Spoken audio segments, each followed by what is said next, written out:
up. Thank you very much. If you see the clapping icon, that is for Alex Burke, not for myself. For you too. Okay. All right, thank you very much. I'm going to start my presentation because I know 20 minutes whizzes by. Before I start, I'd like to ask everyone, please give me a thumbs up if you use Line for teaching in any capacity. Okay, a couple of people. Does anybody use the audio file function? No? Okay, one person. Okay, we'll get to that soon. So, oh, hang on, my arrow button thing is not working. Okay, so welcome. I'm going to be talking about using Line audio files for oral feedback. And in case we are, to make sure we're all on the same page, if you are low tech like me, you might be thinking, what the hell are you talking about? What is the audio file? So let me just explain to you how to get the icon out. So you click on somebody that you want to send a message to. There's a there's a small microphone button on the bottom right-hand corner. If you click on that, a bigger microphone will appear at the bottom of the screen.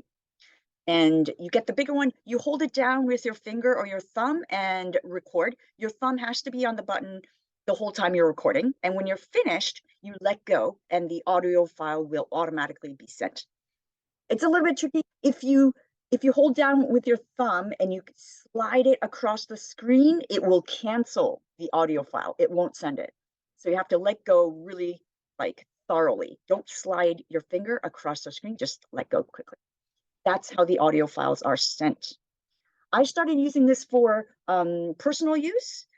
And then I realized, hey, why not use this with my students? Okay, and in my presentation class especially. Let me tell you about my presentation classes. I had 2 of the same content at the same school, a total of 30 students with 15 in each. And in this course, we had to do 5 presentations per student in 15 weeks. It was crazy. It was a fixed syllabus. I had to do 5. And I thought, how am I going to give feedback on all of this? And especially considering that the students' English levels were not very high, B1 on the CEFR. However, their motivation was really, really high. I was really lucky. 90% of students did all of their homework, wasn't really late or anything. Only 3 students out of 30 dropped out in the end. So I was very, very lucky that they stuck with me. Okay.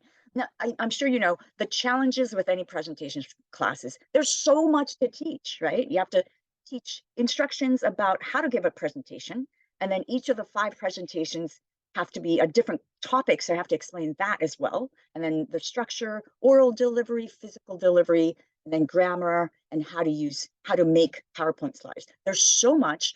I was worried that I would not be able to cover all of this in 15 weeks. That's why I thought, okay, oral delivery, they will do it at home. They'll record their message, they'll record their speech for me in the audio file, send it to me, and I'll listen to it. Why did I think Line audio files? Basically, make sure that the students practice at home. It's kind of, if they send me an audio file, it's like evidence that they practiced at least once. I told them, record it, practice 5 times and record the 6th one. I can't prove that they did it 6 times, but I can at least get evidence that they did it once, right? And I thought the homework would serve as an incentive for practicing. And also, if it's Line, everybody has Line. We already had a class Line group because I taught the same students in spring semester. So they can do it anywhere. They can listen to my feedback. They can record their own files anywhere. And audio files can be played many, many times. I'm hoping, I told them, hey, listen to my feedback file many, many times so that you remember the pronunciation. And that should have been easy.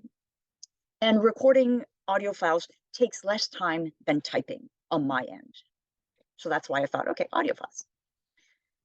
How we did it was the students were instructed, practice a speech at home 5 times, record the 6th time, and submit it over Line.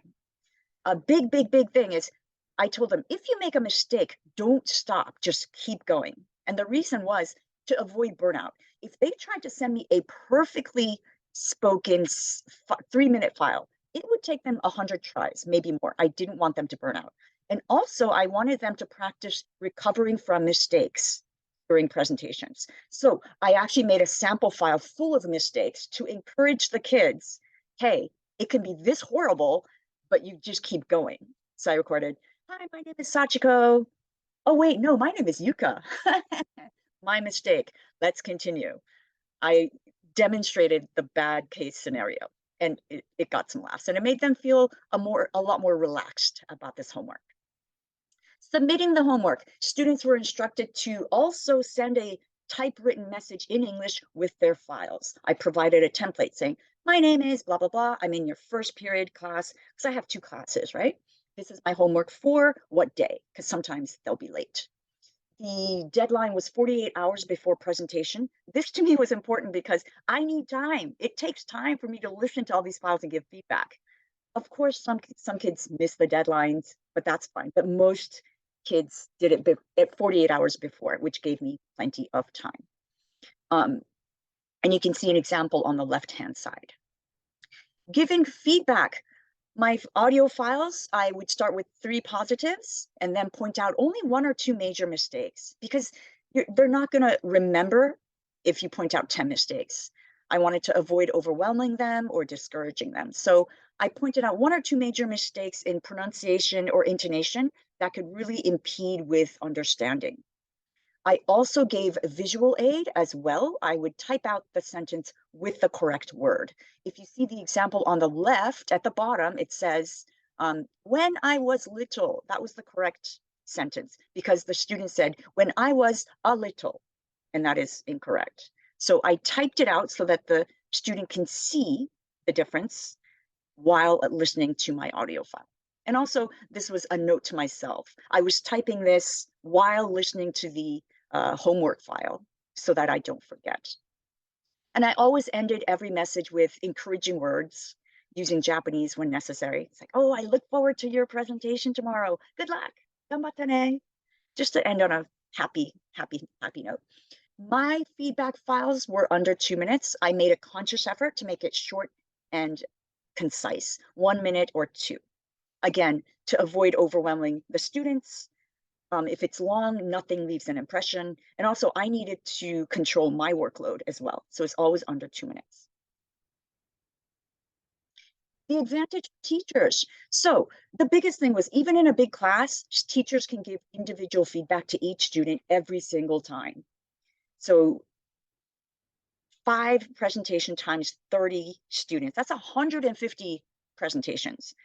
It'd be really hard to give individual feedback just precisely about the pronunciation each and every time. So this enabled me to do that. Also, it saves class time. In class, the teachers can focus on physical delivery and other things, among the many things. And also, teachers know what words to pay attention to during the student's presentation. I know that this student struggled with the word psychology. I'm going to pay attention to it to make sure that they get it right. I know which intonation mistake they made earlier, so I'm going to pay attention to it. And there's great satisfaction when they make the correct choice. While they're giving the presentation, I'm like waiting and waiting. And when they get it, I'm like, yes. And the students can see my reaction. They can see me saying, yes, you did it right. And that gives them immediate feedback during the presentation as well. Other advantages, you can identify and address each student's strengths and weaknesses more easily. If you forget, you can always go back to the audio file to remind yourself during grading and whatnot. It's easy to track homework submissions because everything is direct messaging through Line. So you can easily track, oh yeah, she did the first, second, third, but skipped the fourth. You can also replay the files or look at the files when calculating final grades at the end of the semester. Also, another thing I did, common mistakes can be recorded on a separate audio file and shared with an accompanying Word document. Some of the students were, let's say 5 students in a row made a mistake with the same word. I just make a separate file saying, hey, a lot of kids are making a mistake with this word. Let's make sure to pay attention to that. I wouldn't have to repeat the same thing 30 times. And I also made an accompanying Word document, again, to get visuals as well as audio. I also made sample speeches that were recorded and shared with the entire class or the 2 classes. Advantages for students. They can listen to each and every individual speech being modeled. I have not been doing this in other classes. Recording the entire speech for each student. So that's a rare opportunity. The students will know which words to focus on. They have a 3-minute speech. They don't know what's important, what they need to pay attention to, but this will help them focus. Another advantage, they're familiar with Line. They don't need to download or learn a new app. There were no tech issues. As far as I know, nobody reported tech issues. And they can record and submit their homework anytime, anywhere. And they did. You can hear they were at the train station, they're at the cafe, they were in the library. But this accessibility made it easier, I think. Another advantage, this was completely unexpected. Because they submitted via direct messages, students can add messages that are too personal to share in class. Most of the messages are like, oh, I love your classes. I look forward to it every week. But some of the messages were actually very, very deep and personal. If you see the example on the left, the middle text says, this is a student who did a presentation about her experiences of being bullied. It was horrific. It was dark. And she wrote, actually, it's my first time telling anyone about this past because it's dark and sad story. But this is just a fact in my life and the reason why I live my life the way I am. However, I was glad that you evaluated me with kind words. She's a really chirpy, really, really cheerful girl. You would never have expected this dark, dark past. So I thanked her for sharing it, and this is her response. And in response, I also told her about my experiences of being bullied as a child, and she said, "Thank you for telling me about your experience." Da, da, da, da. So it was a really good. There were a lot of opportunities for personal bonding with the students, things that they probably wouldn't have said in class in front of other classmates. So I felt this creates more opportunities for authentic communication in English. This student was kind of high level and motivated, so she wrote this much. Other students would write just 1 or 2 sentences, but still it's 1 or 2 sentences more than they would have said otherwise. The comments I've had, mostly positive. At the end of the semester, I did a survey. One student, as you can see in the sample, said, I've never had such intense training on pronunciation. Wow, thank you. Or like, some people were like, the teacher's positive feedback made me happy. The intonation was easy to follow. Impact on student performance that I saw. So I taught the same students in the speaking class in the spring semester. So compared to the spring semester, the same students, I feel, retained the correct pronunciation of key words. Forgot the word. They became much better at recovering from mistakes in the middle of a sentence, in the middle of a presentation. They also looked more relaxed and confident. And both their oral delivery and physical delivery improved.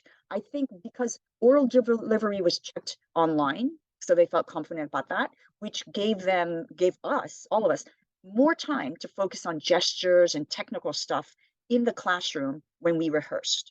So both oral delivery and physical delivery improved. Impact on teachers' work. I won't lie, it was a lot of work. Oh my goodness. As you can see, 150 minutes every 2 or 3 weeks, listening and recording messages. And that meant sometimes 5 to 10 files a night. But it's still less typing, less shoulder aches. I got to know the students better, and my classes were more focused. I could, again, like I said, focus on physical delivery, structure, and things like that. Oh, why is this not working? Click. And my tips for reducing the workload, because I'll be honest, it became too much.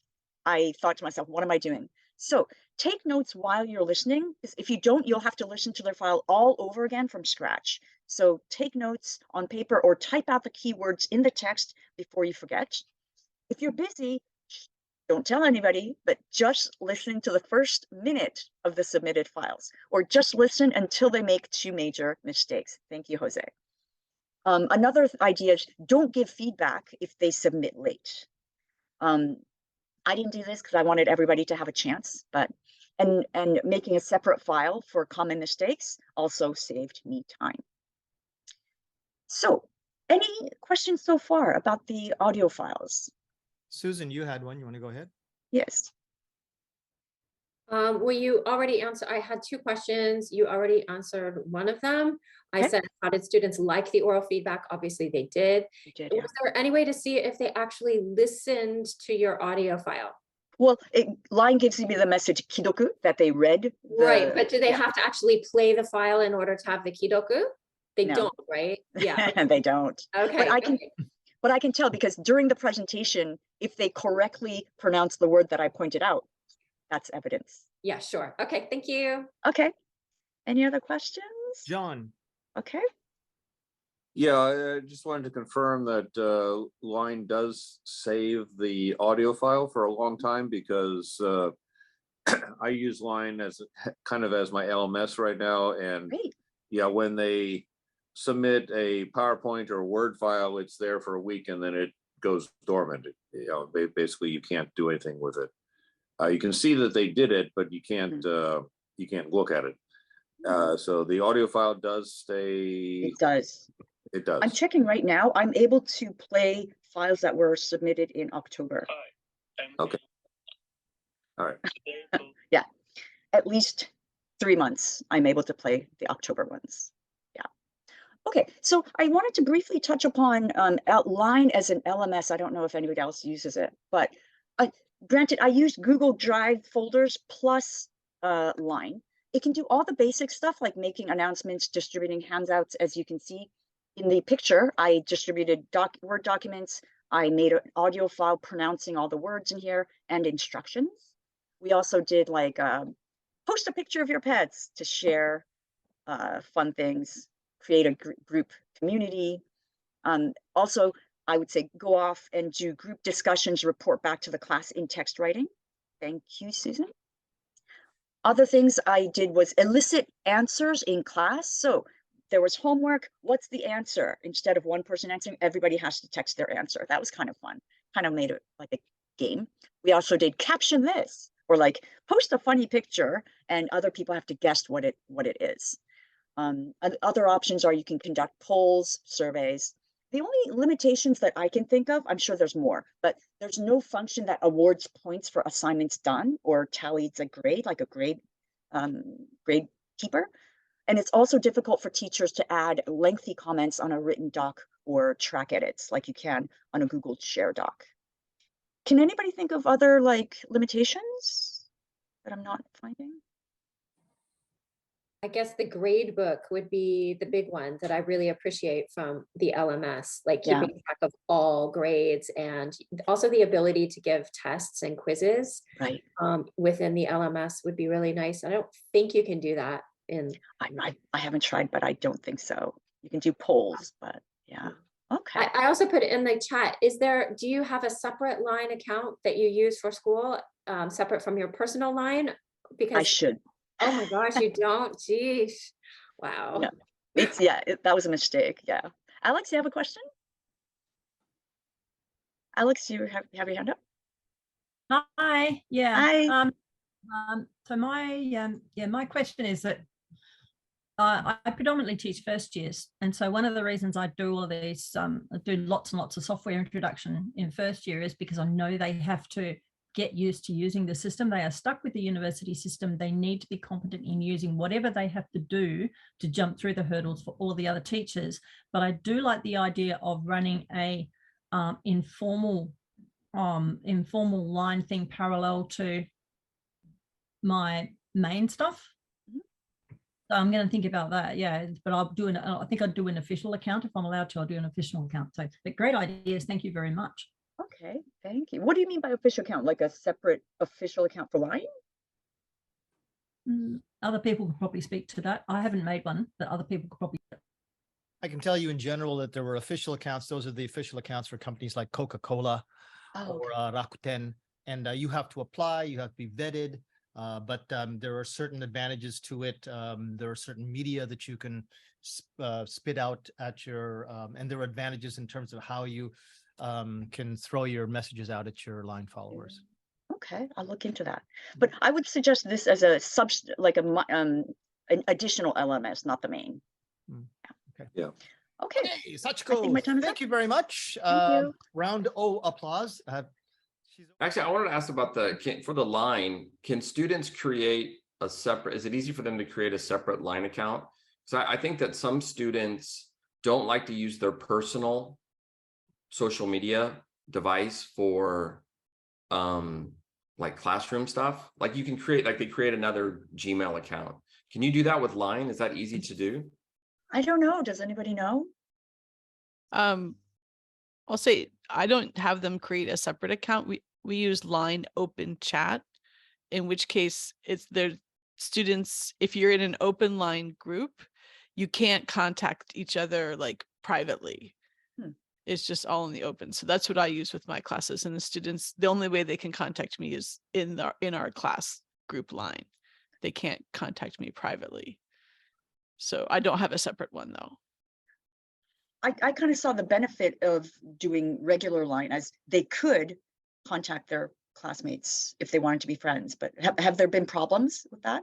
My school has actually forbidden us for using it because they don't want students to like bully each other on social media online. So they've actually strictly forbidden us from using Line as a means of teaching. Yeah. Both of my universities also told us, do not engage your students in social media in any way. And they found out once that one of my students found me on Facebook and told me, Mr. Cruz, are you? No. I said, well, that's not, no. So they didn't even like the fact that students went out to go looking for me. I wasn't looking for them. They don't want you on social media with your students. Interesting. Yeah. It is the thing I worry about too, is just that it's easy for the students to find them. That's always been my concern, right? So one student, then they know their handle or whatever, and then they could, pester them, like add me as a friend or whatever. Oh, you can change that. You don't have like on my open chat that I use with my students, I'm Akasaka, but that's not the name that I use for my friends. Like when you join the open line chat, okay, right. you and so in fact, conversely, I request that they write their name in English. So I say, please change your name to English.